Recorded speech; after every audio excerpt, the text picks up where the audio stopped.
So ayan mga boss, ito yung Barako 3FI na ginawa nating 6 speed. So alam ko pinakauna pa lang ito. Kasi ang Barako 3 kalalabas pa lang, konti pa lang yung nagkakaroon ng conversion. So ito mga boss, 6 speed ang ginawa natin dito. So sa ngayon mga boss, napakarami na talaga conversion about sa Barako na motor, lalo na dito sa kay Barako 3. So kung kayo'y nagdadalawang isip pa, Barako 3 talaga para sa akin sa ngayon ang magandang Pantra. So yun nga, pwede ring pang service lang. So ito mga boss, 6 speed na siya. Ayan. Itong transmission na ito mga boss, nabili lang nung may-ari sa sa online. Ang problema, napakarami ng kulang. Yung inhibitor kulang, basta nasa 5 piraso yung kulang niya, kaya medyo natagalan tayo. Ang ending nga nito mga boss, ginabi na si bossing dito sa amin kasi nagpamachine siya pa ako ng roller. Basta may mga minachine siya pa tayo, kinonvert pa tayo para magkaigi lang kasi ito ay galing Taytay Rizal pa.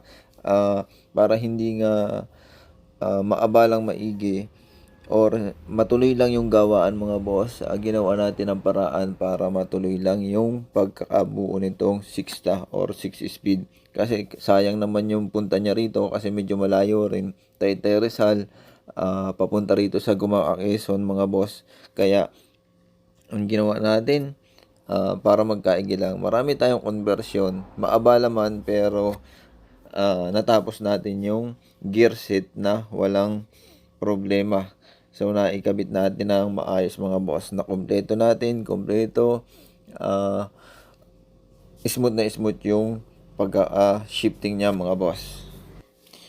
Yun yung isang disadvantage ng umorder lang kayo na hindi sigurado. Kasi yun nga, nasa picture tayo okay naman. Pero nung paglabas natin, tapos nung sinesetting na natin, dun tayo natagalan. Napakahirap talaga ng pinagdaanan natin dito. Kasi dun pa lang sa inhibitor, yung ang change stopper niya mga boss, dun tayo na hirapan. Kasi may mga sukat yun, hindi pwedeng ikakabit lang natin, hindi magsasakto yun doon sa neutral niya. Kaya yun yung pinaka mahirap na ginawa natin dito, yung pag-convert nung change stopper, yung lumalapat mga boss doon sa parang star. Yun yung pinamachine shop natin. Tool steel yung ginamit na roller, kaya medyo matagal gawin, mahirap daw i-rebits kasi binabaga pa. Yun ang sabi sa machine shop, hindi kaya ng bilis ang gawa, kaya natagalan. Tapos yun naman, syempre maraming nagtatanong din kung paano yung indicator nito mga boss. Merong mga magnetic na indicator na nabibili. So yun, kasi yung speedometer naman nito mga boss ay 6 gear na, kaya yung indicator na lang i-convert natin dun sa kanyang gear shift pedal. Panlabas na yun mga boss, pero dun sa loob hindi kasi pwede yan katulad ng mga Suzuki na andun sa selector yung pinakang sensor ng indicator. Kaya dito sa Barako mga boss, para ma-convert natin siya na kompleto yung gear shift indicator, gagamit tayo ng magnetic.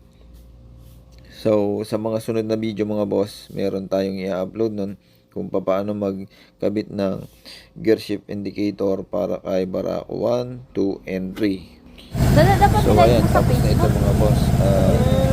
Siyempre ginabi na nga, uuwi na si bossing kay Teresa. Sa kasunod ito mga boss, magkakaroon tayo ng lalabas. Ang upgrade lang natin dito kasi 6 gear na mga boss, 6 na mabilis na to. Pero kung kulang pa tayo, magpapalit tayo ng racing ECU. So sa racing ECU mga boss, ilalabas din natin yan.